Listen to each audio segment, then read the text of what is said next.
പോകുന്നതിന് കാരണമെന്ന് പറഞ്ഞാൽ ഞാനും ഇങ്ങനെ ജനിച്ചൊരുത്തനായതുകൊണ്ടാണ്. അപ്പോൾ by.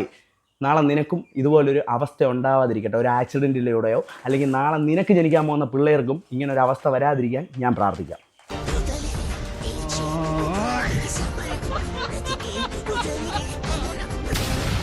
So hello guys, welcome back to channel. Bigg Boss fame ആയിട്ടുള്ള അഭിലാഷിനെ ഞാൻ ആർക്കും പറഞ്ഞു തരേണ്ട ആവശ്യമില്ല. അത്യാവശ്യം കുറേ പേർക്കെങ്കിലും അറിയായിരിക്കും പുള്ളിക്കാരനെ കുറിച്ച്. പുള്ളിക്കാരനെങ്കിൽ ബിഗ് ബോസിൽ പോകുന്നതിന് മുമ്പ് അഭിശ്രീ വ്ളോഗ് എന്ന് പറഞ്ഞൊരു യൂട്യൂബ് ചാനലിൽ കൂടെ പുള്ളിക്കാരൻ്റെ ഫാമിലി വ്ളോഗ് സംഭവങ്ങളൊക്കെ ഇട്ട് അത്യാവശ്യം ഫേമസ് ആയിട്ടുള്ള ഒരാൾ തന്നെ ആയിരുന്നു. നിങ്ങൾക്കൊക്കെ അറിയാവുന്ന കൊണ്ട് തന്നെ പുള്ളിക്കാരൻ ഒരു കാലിന് ചെറിയ സ്വാധീനക്കുറവുണ്ട്. അതുകൊണ്ട് തന്നെ പുള്ളിക്കാരനാണെങ്കിൽ ഏറ്റവും കൂടുതൽ ഡിഫറൻറ്റ് ഏബിൾഡ് ആയിട്ടുള്ള പീപ്പിൾസിനെ റെപ്രസെൻറ്റ് ചെയ്ത് കുറേ പ്രാവശ്യം യൂട്യൂബിൽ സംസാരിച്ചത് നമ്മൾ പലവരും കേട്ടിട്ടുള്ള ഒരു സംഭവം തന്നെയാണ്. ഈ ഇടയായിട്ടൊരു ഫാമിലി അല്ലെങ്കിൽ സോഷ്യൽ മീഡിയയിൽ നിരന്തരം വന്നിട്ട് ഡിഫറൻറ്റ് ഏബിൾഡ് പീപ്പിൾസിനെ കളിയാക്കി വീഡിയോ ഇടുന്നത് നമ്മൾ കണ്ടുവരുന്നത്. സോഷ്യൽ മീഡിയയിൽ ഇപ്പോൾ ഒരു ട്രെൻഡ് ആയിക്കൊണ്ടിരിക്കുന്ന സംഭവം. അബൂബക്കർ എന്നാണ് പുള്ളിക്കാരൻ്റെ യഥാർത്ഥ പേര്. പക്ഷേ രഞ്ജിത്ത് വ്ളോഗ് എന്നാണ് പുള്ളിക്കാരൻ ഇൻസ്റ്റാഗ്രാമിൽ ഇട്ടിരിക്കുന്ന ഐഡിയ. ഇൻസ്റ്റാഗ്രാമിൽ ഏകദേശം 3 ലക്ഷത്തോളം ഫോളോവേഴ്സ് ഉണ്ട്. അതെനിക്ക് മനസ്സിലാവത്തെ. ആ ഇൻസ്റ്റാഗ്രാമിലാണെങ്കിൽ ഇപ്പോൾ നിരന്തരമായിട്ട് ഒരു 3-4 വീഡിയോ പുറത്ത് തന്നെ പുള്ളിക്കാരൻ ഇട്ടിട്ടുണ്ട്. അതായത് ഈ ഡിഫറൻറ്റ് ഏബിൾഡ് പീപ്പിൾസിനെ കളിയാക്കിക്കൊണ്ടൊക്കെ ഇഷ്ടംപോലെ വീഡിയോ ഇട്ടിട്ടുണ്ട്. അതാണെങ്കിൽ ഈ അഭിശ്രീ വ്ളോഗ് എന്ന് പറഞ്ഞ പുള്ളിക്കാരനാണെങ്കിൽ വേറൊരു ചേച്ചി ആ വീഡിയോ എല്ലാം കൂടെ അയച്ചു കൊടുത്തിട്ടുണ്ടായിരുന്നു. പക്ഷേ ആ ചേച്ചിക്ക് അത് ദേഷ്യം വന്ന് അയച്ചു കൊടുത്തത്. കാരണം ആ ചേച്ചിക്കും ഒരു കാലിന് ചെറുതായിട്ടൊരു സ്വാധീനക്കുറവുണ്ട്.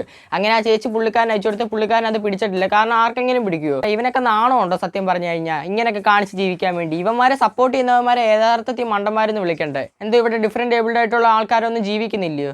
നിക്ക് അതിനെക്കുറിച്ചൊക്കെ നമുക്ക് പറയാം. എന്തായാലും ആദ്യമേ ഇവർ കാണിച്ചു കൊടുത്ത് കുറേ കോപ്രായ വീഡിയോസ് നമുക്ക് ആദ്യമേ കാണാം.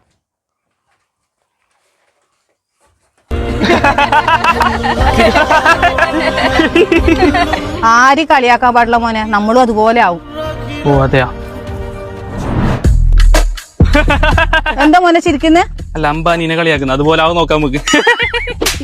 മറ്റന്നാ പെങ്ങളെ മംഗലം, ഫുഡും പന്തലും ഒന്നും ആയിട്ടാ നീ അമ്പാടിനെ നോക്കി ചിരിച്ചോണ്ടിരുന്നാ മതിയാ? അതിനെന്താ, നമുക്ക് അംബാനിനെ പോലെ അമ്പാടിനെ വീട് പെങ്ങളെ മംഗലം. അതന്നെ ഞാൻ പറഞ്ഞു വന്നത്. അംബാനിന്റെ മോനെ പോലെ നമുക്ക് മംഗലം കഴിക്കാം. എങ്ങനെ? അതിനല്ല നമ്മളെ പാർക്ക്. ഏത് പാർക്ക്? അവന്റെ തലയിൽ കൂടെ ഓടുന്ന പാർക്ക്. ഇതാണെങ്കിൽ പാർക്ക് എന്ന് പറഞ്ഞൊരു ഇവന്റ് കമ്പനിക്ക് പുള്ളിക്കാരൻ ചെയ്ത് കൊടുത്തൊരു പ്രൊമോഷനാണെന്ന് നമുക്ക് കാണുമ്പോഴേ മനസ്സിലാവും. അതിനകത്താണെങ്കിൽ കാല് വയ്യാത്ത ഒരാളെ അഭിനയിച്ച് കാണിക്കേണ്ട ഒരു ആവശ്യമില്ലായിരുന്നു. അവിടെ ചുമ്മാ ഒരു നെഗറ്റിവിറ്റി ഉണ്ടാക്കാൻ വേണ്ടിയാണ് ഈ പുള്ളിക്കാരൻ അതിട്ടെ. നല്ല നല്ല എന്തെങ്കിലും ഇത് ചെയ്തിട്ട് പുള്ളിക്കാരൻ ആ പ്രൊമോഷൻ വേണമെങ്കിൽ ചെയ്തു കൊടുക്കായിരുന്നു. അതിനുള്ള കഴിവില്ലാത്തതുകൊണ്ടായിരിക്കും പുള്ളിക്കാരൻ ഇങ്ങനെ കാല് വയ്യാത്തവരെയും കൈ വയ്യാത്തവരെയൊക്കെ കളിയാക്കി ഇങ്ങനെ വീഡിയോ ആക്കി കൊടുക്കുന്നത്. കാരണം എന്തുവാ നെഗറ്റിവിറ്റി. ഇപ്പോൾ ഒരു സൈഡിൽ രേണുസുതിയെ പോലുള്ളവരിങ്ങനെ നെഗറ്റിവിറ്റി മാത്രം റീച്ച് ആവുന്നതൊക്കെ അവർ കണ്ടുകൊണ്ടായിരിക്കും ഇങ്ങനെ ഇവരും ചെയ്യുന്നത്. അതായത് പ്രൊമോഷന് നെഗറ്റിവിറ്റി വരുമ്പോൾ ഇഷ്ടംപോലെ കമൻറ്റ്സ് വരും, ആൾക്കാരെടുത്ത് വെച്ച് ട്രോളാൻ തുടങ്ങും. അങ്ങനെ ആ കമ്പനിക്ക് പിന്നെയും പ്രൊമോഷൻ കയറിക്കൊണ്ടിരിക്കും. ആ ഒരു സംഭവത്തിന് വേണ്ടിയായിരിക്കും പുള്ളിക്കാരൻ ഇങ്ങനെ നെഗറ്റിവിറ്റി മാത്രം കൊടുത്തുകൊണ്ടിരിക്കുന്നത്. ഇതൊന്നുകൊണ്ടൊന്നും തീരുന്നില്ല. ഇൻസ്റ്റാഗ്രാമിൽ നോക്കിക്കഴിഞ്ഞാൽ പുള്ളിക്കാരൻ നിരന്തരമായിട്ട് ഇപ്പോൾ ഈ തെറിവിളി കേട്ടുകൊണ്ട്, അതായത് കമൻറ്റ് ബോക്സ് ഇഷ്ടംപോലെ തെറിവിളി വരുന്നുണ്ട്. അതുകൊണ്ട് തന്നെ പുള്ളിക്കാരൻ നിരന്തരമായിട്ട് ഇപ്പോൾ ആ റീൽസ് ഇട്ടുകൊണ്ടിരിക്കും ഓരോ ആൾക്കാരെ കളിയാക്കിക്കൊണ്ട്. ഒരാവശ്യം ഉണ്ടെന്ന് വെച്ച് കഴിഞ്ഞാൽ ഒരാവശ്യമില്ല. പച്ചക്കറിക്കടയുടെ പ്രൊമോഷൻ വരെ പുള്ളിക്കാരൻ ഇങ്ങനെയൊക്കെയാണ് ചെയ്യുന്നത്. കാല് വയ്യാത്ത ഒരാളുടെ കൂട്ട് ഫ്രണ്ട് ഒരാൾ അഭിനയിച്ച് പോകുന്നു. അത് കണ്ടുകൊണ്ട് ആ പുള്ളിക്കാരൻ്റെ ഭാര്യ അവിടെ നിന്ന് പൊട്ടിപ്പൊട്ടി ചിരിക്കുന്നുണ്ട്. അതിൻ്റെ ഇടയിൽ കൂടെ പുള്ളിക്കാരൻ്റെ അമ്മ പറയുന്നുണ്ട്, എന്തിനാ മോനെ ഇങ്ങനെ കളിയാക്കുന്നത്? അന്ന് അങ്ങനെ കളിയാക്കി കഴിഞ്ഞാൽ നമ്മളും അതേ വിട്ടാവുന്നു. ഉടനെ പുള്ളിക്കാരൻ്റെ പോക്കറ്റിൽ നിന്ന് ഒരു ഫോണും എടുത്തിട്ട് അതിനകത്തൊരു അംബാനിയുടെ ഫോട്ടോയും എടുത്ത് വെച്ചിട്ട് പുള്ളിക്കാരൻ കിടന്ന് ചിരിച്ച് കളിയാക്കുന്നു. അമ്മ ചോദിക്കുന്നു, എന്തിനാ മോനെ ചിരിക്കുന്നതെന്ന്. അന്നേരം പറയുന്നു, ഞാൻ ചിരിച്ച്, അതായത് കളിയാക്കി ചിരിച്ചു കഴിഞ്ഞാൽ ഞാനും അംബാനിയുടെ കൂട്ടും ആവത്തില്ല. അങ്ങനെയാന്ന്. എന്തൊരു കൂടെ കോമഡിയാണ്. ഇവൻ്റെയൊക്കെ തലച്ചോറ യഥാർത്ഥത്തിൽ കളിമണ്ണ് കൊണ്ടുണ്ടാക്കുന്നതെന്ന് പറയുന്നത്. അവിടെ ഡിഫറൻറ്റ് ഏബിൾഡ് പീപ്പിൾസിനെ കളിയാക്കേണ്ട ഒരു ആവശ്യമില്ലായിരുന്നു. അവിടെ ചുമ്മാ ഒരു നെഗറ്റിവിറ്റി ഉണ്ടാക്കാൻ വേണ്ടി ആ പുള്ളിക്കാരൻ അറിഞ്ഞുകൊണ്ട് ആ ഒരു സംഭവം എടുത്ത് ആ വീഡിയോയുടെ തുടക്കത്തിൽ കൊണ്ടുവിടുന്നത്. എനിക്ക് മനസ്സിലാവുന്നില്ല എന്തിനാ ഇവനൊക്കെ ഇങ്ങനെ കാണിച്ചു കൂട്ടുന്നതെന്ന്. എന്തായാലും അടുത്തൊരു വീഡിയോ കാണാം.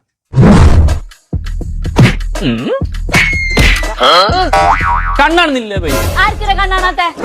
കണ്ണാണെന്ന് നീ പോ. ഓ നിനക്ക് അങ്ങനെയല്ലേ? എനിക്ക് രാവിലെ തന്നെ ചായ നോട്ട് മുളകുപൊടിന്റെ ചായ ഇട്ടിട്ട് തന്നെ. അപ്പൊ ഞാൻ എന്നെ ബെസ്റ്റ്. ഞങ്ങൾക്ക് കാലത്ത് തന്നെ ഹോർലിക്സ് കിട്ടീന്. പൊട്ടാ, ഹോർലിക്സിന് കുപ്പിയിലുണ്ടെ സർപ്പ് ഓൾക്ക് കണ്ണാണിട്ട് അങ്ങനെ ആക്കീനെ. തീരുമാനമായി. നല്ല ന്യൂജന് പെണ്ണുള്ള മോഡൽ പെണ്ണ് കിട്ടീനി, പക്ഷെ കാഴ്ചയില്ല. ഇതിങ്ങനെ വിട്ടാ ശരിയാവില്ല മോനെ. യാടെ പോയെങ്കിൽ മോശമില്ല. അവളെ കാഴ്ചക്ക് ഇന്ന് തന്നെ തീരുമാനാക്കണം. ഫോൺ എടുക്ക്.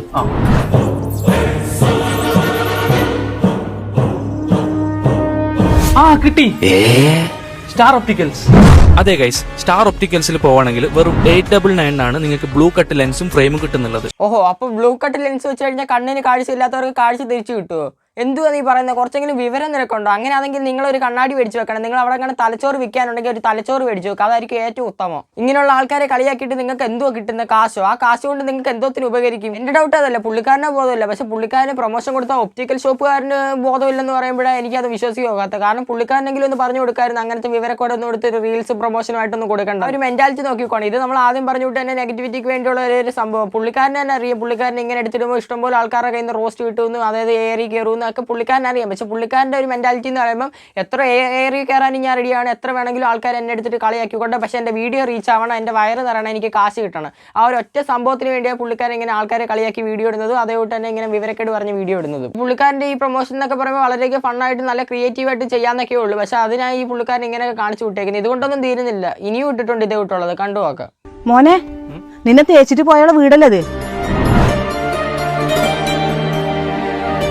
അങ്ങനെ നീ തോറ്റു കൊടുക്കല്ല മോനെ. നിന്റെ വില എന്തെന്ന് ഓളെ അറിയണം. നീ ഇപ്പൊ ഏത് ലെവലിലുള്ളത്? അങ്ങനെ ഞാൻ തോറ്റു കൊടുക്കാൻ തീരുമാനിച്ചിട്ട് എൻ്റെ ആറ്റിറ്റ്യൂഡ് എന്തെന്ന് ഞാൻ അവൾക്ക് കാണിച്ചു കൊടുക്കും.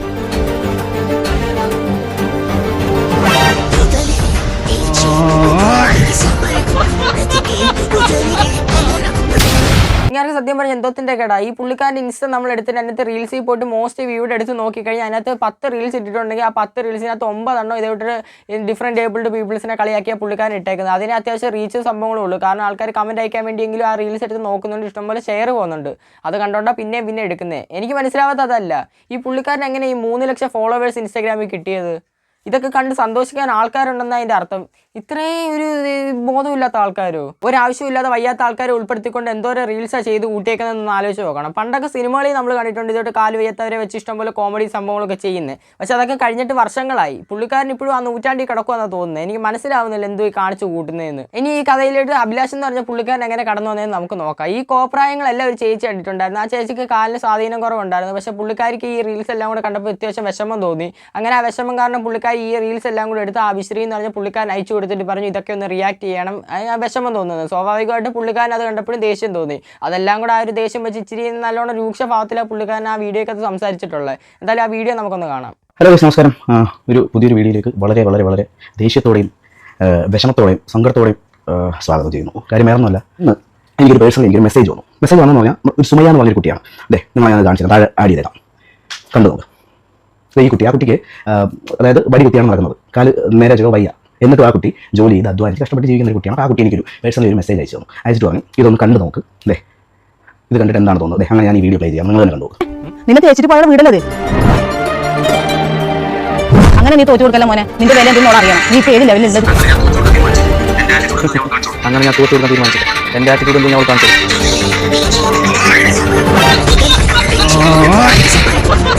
ഇത് ഈ പറഞ്ഞ കൊലാട് മോനെ ചിരിക്കാൻ എന്താണെന്നാണ് ഞാൻ ആലോചിക്കുന്നത്. കാര്യം ഡിഫറെന്റ് ഏബിൾഡ്, അതായത് ഒരു കാല് ചെയ്യാത്ത ഒരുത്തനെ കാണിച്ച് അല്ലെങ്കിൽ കാല് ചെയ്യാത്ത ഒരാൾ ഇങ്ങനെ നടന്നു പോകുന്നത് കാണുമ്പോൾ ഇവന് അല്ലെങ്കിൽ ഞാൻ ഇവനെ പറയുന്നില്ല, ഇവനെ ഉണ്ടാക്കി വിട്ടില്ലേ, അവരായിരിക്കും കൂടെ നിൽക്കുന്നത്. മനസ്സിലായ തവളാന്ന് പറയുന്നത്. കാര്യം നമുക്ക് നമ്മുടെ മാതൃത്വം എന്ന് പറയുന്നത് നമ്മളെ ഒരു തെറ്റ് കാണിച്ചാൽ അത് ചൂണ്ടിക്കാണിച്ച് മോനെ അത് ചെയ്യരുത് എന്ന് ചൂണ്ടിക്കാണിക്കുന്നവരായിരിക്കണം പാരൻസ്. എനിക്ക് തോന്നുന്നില്ല ഇവരായിരിക്കും ഇവന്റെ മദർ എന്ന് തോന്നുന്നു, അല്ലെങ്കിൽ ഞാൻ ഇരിക്കുന്ന പെങ്കൊച്ചായിരിക്കും ഇവന്റെ ഭാര്യ എന്ന് തോന്നുന്നുണ്ട്. ഇവർക്ക് ഇതൊരു തെറ്റാണ്. ഇതൊരു മൂന്നാമതൊരാൾ കാല് ചെയ്യാത്തതോ കൈ വയ്യാത്തതോ അതല്ലാന്നുണ്ടെങ്കിൽ ഒരു ചെവി കേൾക്കാത്തതോ ആയിട്ടുള്ള ഒരു ആളിനെ കാണുമ്പോൾ ഇത് വിഷമം തോന്നുമ്പോൾ എന്നുള്ള കാര്യം അവർക്ക് ഒന്ന് ചിന്തിച്ച് ചെയ്യിക്കാമായിരുന്നു. സ്വന്തം മോനെ കൂടെ ഒന്ന് വീഡിയോ എടുക്കുന്നു ആണെന്നുണ്ടെങ്കിൽ ചെയ്യാമായിരുന്നു. മനസ്സിലായില്ലേ? ഇങ്ങനെയുള്ളവനെയൊക്കെ എന്ത് ചെയ്യും? ഇവന്റെ വീഡിയോ ഈ ഒരൊറ്റ ഉണ്ടാവും എന്നുള്ള രീതിയിൽ ഞാൻ നോക്കിയപ്പോൾ തൊട്ടടുത്ത വീഡിയോ ഇതുകൊണ്ട് ഇങ്ങനെ കാല് ചെയ്യാത്തവരും കൈ ചെയ്യാത്തവരൊക്കെ പരിഹസിച്ചുകൊണ്ട് റീച്ച് ഉണ്ടാക്കുക. ഇതാണ് ഇതിന് വേണ്ടത്. ഇവനൊന്നും മാത്രമല്ല, ഇവന്റെ ഫാമിലി ഫുള്ള്, ഇവന്റെ ഫാമിലി അമ്മ ആയിക്കോട്ടെ, ഇവന്റെ ഇതിന് ഞാൻ പേര് ചെയ്ത് തൊട്ട് താഴെ ഒരു കാസ്റ്റ് ആൻഡ് റിലീജിയൻ തേങ്ങ മാങ്ങാന്ന് പറഞ്ഞിട്ടുള്ള 3 തരം കൊണ്ട് വരരുത്, ദയവ് ചെയ്ത്. ഇതിന്റെ താഴെ ഞാൻ നോക്കിയപ്പോൾ ഇവന് നെഗറ്റീവ് പബ്ലിസിറ്റിയാണ് വേണ്ടത്. ഇവന് അതിന് വേണ്ടിയിട്ടാണ് ഈ വീഡിയോ താഴെ വരുന്ന കമന്റ്സ് മുഴുവൻ ഞാൻ കമന്റ് സെക്ഷൻ ഒന്ന് വായിച്ചപ്പോൾ അതിനകത്ത് വരുന്ന കമന്റ്സ് മൊത്തം എന്ന് പറഞ്ഞാൽ ഇതെന്താ അങ്ങനെ വൈകല്യമുള്ളവർക്ക് മാസം കാണിക്കാൻ പറ്റില്ല, കഷ്ടം, അങ്ങനെ തന്നെ തോന്നുന്നതാണ്. ബ്രോ വീഡിയോയ്ക്ക് കുഴപ്പമൊന്നുമില്ല, പലരും വേദനിപ്പിക്കാൻ ഇടയാവും, അത് അവനെ എഗൻസ്റ്റ് ആയിട്ടില്ല. എനിക്ക് ചിരി വരുന്നില്ല, എന്റെ പ്രശ്നമാണ്. ഇങ്ങനെ പറഞ്ഞ നെഗറ്റീവ് കമന്റ്സ് മാത്രമാണ്. പക്ഷേ അവൻ അതൊക്കെ ഹാപ്പി ആയിരിക്കും. കാര്യം അറിയോ, എടാ ഇത് നിനക്ക് കിട്ടും. എങ്ങനെയാണെന്നറിയോ, നാളെ നിനക്ക് ജനിക്കാൻ പോകുന്ന ഒരു കൊച്ചിന് കാലിന് എന്തെങ്കിലും ഇഷ്യൂ അല്ലെങ്കിൽ കൈക്ക് എന്തെങ്കിലും ഇഷ്യൂ, കണ്ണ് കാണാതെയോ അല്ലെങ്കിൽ ചെവി കേൾക്കാതെയോ ജനിക്കുമ്പോൾ നിനക്കത് ഫീൽ ചെയ്യും. അതുവരെ നിനക്കത് ഫീൽ ചെയ്യില്ല മറ്റൊരുത്തിനെ കുത്തി നോക്കുന്നതിൽ. ഇവിടാണ് നമ്മൾ ആദ്യം പറഞ്ഞു കൊണ്ട് തന്നെ പുള്ളിക്കാരൻ തിരിച്ചടിയായിട്ടൊരു സംഭവം വന്നിട്ടുള്ളത്. കാരണം പുള്ളിക്കാരൻ അവിടെ വരെ പറഞ്ഞ എല്ലാം ശരിയായിരുന്നു, മറ്റെല്ലാം അങ്ങനെ കളിയാക്കിക്കൊണ്ട് പറഞ്ഞത് പുള്ളിക്കാരൻ്റെ വളർത്തു ദോഷം എന്ന് പറഞ്ഞത് എല്ലാം ശരിയാണ്. കാരണം അത് അവർ കേൾക്കാൻ ഡിസർവിങ് ആണ്. കാരണം അവർ കാണിച്ചു കൂട്ടിയ കോപ്രായത്തിന് എതിരായിട്ട് പുള്ളിക്കാരൻ സംസാരിച്ച പുള്ളിക്കാരൻ അത്യാവശ്യം ഇമോഷണലായിട്ട് സംസാരിച്ചു. നമുക്ക് ആ വീഡിയോ കാണുമ്പോൾ മനസ്സിലാവും സ്ക്രിപ്റ്റ് സംഭവങ്ങളൊന്നും അല്ല പുള്ളിക്കാരന് പറയാനുള്ളതാണ് പറഞ്ഞിട്ടുള്ളത്, അത് നമുക്ക് മനസ്സിലാവും. പക്ഷെ അവിടെ ചെന്നപ്പോഴാണ് പുള്ളിക്കാരൻ്റെ വായിൽ നിന്ന് അറിയാതൊരു വാക്ക് വേണം പുള്ളിക്കാരൻ്റെ കുഞ്ഞിന് എന്തായാലും ഇങ്ങനെ വന്നാലേ പഠിക്കത്തുള്ളൂ എന്ന് പറഞ്ഞു. ആ ഒരു സംഭവം എത്തിയപ്പോഴാണ് പുള്ളിക്കാരൻ ഏറ്റവും കൂടുതൽ ആൾക്കാരും കളിയാക്കാൻ വന്ന ഒരു സംഭവം വന്നിട്ടുള്ളത്. കാരണം അവിടെ കുഞ്ഞിനെ എടുത്തിട്ട സംഭവങ്ങളും കാര്യങ്ങളൊന്നും ഇല്ല. അതെന്തായാലും എനിക്ക് മാത്രമല്ല, അതുകൊണ്ട് തന്നെ പുള്ളിക്കാരൻ്റെ വീഡിയോ കണ്ട് ആർക്കും അത് അംഗീകരിക്കാൻ പറ്റുന്ന ഒരു സംഭവമല്ല.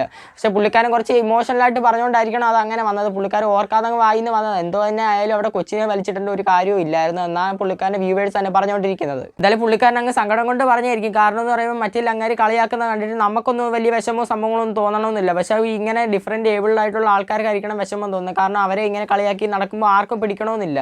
അതേകൂട്ട് തന്നെ പുള്ളിക്കാരൻ ആ ഒരു വിഷമം കൊണ്ട് പറഞ്ഞായിരിക്കണം. പക്ഷെ അതിപ്പോൾ സോഷ്യൽ മീഡിയ മൊത്തം ചർച്ചാ വിഷയമായിട്ട് നടക്കുക. ഇനി ആ വീഡിയോയുടെ താഴെ വന്നൊരു കമൻറ്റ് ഞാൻ ജസ്റ്റ് ഇവിടെ ഒന്ന് കാണിച്ചു തരാം. ഈ കമൻറ്റിനകത്ത് പറയുന്നതെന്ന് പറയുമ്പോൾ പുള്ളിക്കാരൻ പറഞ്ഞതും കയറി വിളിച്ചതും എല്ലാം മാന്യതായിട്ടൊരു കാര്യം. കാരണം മറ്റേ ആളത് ഡിസർവ് ചെയ്യുന്നുണ്ട്. അങ്ങനത്തെ കോമാളിത്തരവും കോപ്രായവും സോഷ്യൽ മീഡിയയുടെ ഫ്രണ്ടിൽ നിന്ന് കാണിച്ചുകൊണ്ടല്ലേ ഈ പുള്ളിക്കാരൻ പറഞ്ഞ്.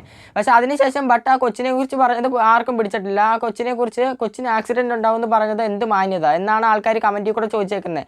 ഞാൻ കൂടുതൽ കമൻറ്റ് എടുത്ത് കഴിഞ്ഞാൽ അതിനകത്ത് മിക്ക കമൻറ്റ്സ് എടുത്താലും പുള്ളിക്കാരൻ വിപരീതമായിട്ടാണ് വന്നിട്ടുള്ളത്. അതായത് പുള്ളിക്കാരൻ്റെ വായിന്ന് പോയ ഒരു ഒറ്റ വാക്കിൻ്റെ പേരിൽ ഇതേകൂട്ട് കമൻറ്റ് വന്നത്. സത്യത്തിൽ ആ കമൻറ്റ്സ് വരേണ്ടിയിരുന്നത് മറ്റേ ആളെ തള്ളി പറഞ്ഞ് അഭിലാഷിനെ സപ്പോർട്ട് ചെയ്തുകൊണ്ടായിരുന്നു. എൻ്റെ ഒരു അഭിപ്രായം നോക്കാൻ പറയുകയാണെങ്കിൽ ഞാൻ രണ്ടുപേരെ സപ്പോർട്ട് ചെയ്തില്ല. കാരണം റാഷിദ് എന്ന് പറഞ്ഞ പുള്ളിക്കാരൻ അവിടെ ചെയ്തത് ശരിയൊന്നുമല്ല. പുള്ളിക്കാരൻ കാണിച്ചു കൂട്ടിയത് അങ്ങനെ അറ്റത്തെ കോപ്രായ. പക്ഷേ ഇപ്പുറത്ത് വന്നു കഴിഞ്ഞാൽ ആ പുള്ളിക്കാരൻ പറഞ്ഞത് അവിടം വരെ ശരിയായിരുന്നു. ആ കുഞ്ഞിൻ്റെ കാര്യം വരുന്നവരെ. ആ കുഞ്ഞിൻ്റെ കാര്യം പറഞ്ഞതിന് ശേഷം പുള്ളിക്കാരൻ്റെ വായിന്ന് വന്ന ഓരോ വാക്കുകളും അത് തെറ്റായിരുന്നു. ഞാൻ സപ്പോർട്ട് ചെയ്യത്തില്ല. എന്തായാലും നിങ്ങളുടെ ഓരോ ആൾക്കാരുടെ അഭിപ്രായം ഇന്ന് കമൻറ്റ് ബോക്സിൽ രേഖപ്പെടുത്തുന്നത്. നമുക്ക് എന്തായാലും നോക്കാം ഏറ്റവും കൂടുതൽ ആൾക്കാർ സപ്പോർട്ട് ചെയ്യുന്നത് റാഷിദിനെയാണോ അതോ അഭിലാഷ് എന്ന് പറഞ്ഞ പുള്ളിക്കാരനെയാണോ എന്ന് നമുക്ക് നോക്കാം. എന്തായാലും ഇന്നത്തെ വീഡിയോ ഇത്രയുള്ള എല്ലാവർക്കും ഇഷ്ടപ്പെട്ടെന്ന് വിശ്വസിക്കുന്നു. അടുത്ത ദിവസം നല്ലൊരു കണ്ടന്റ് ആയിട്ട് വരാതെ വരെ എല്ലാവർക്കും ബൈ.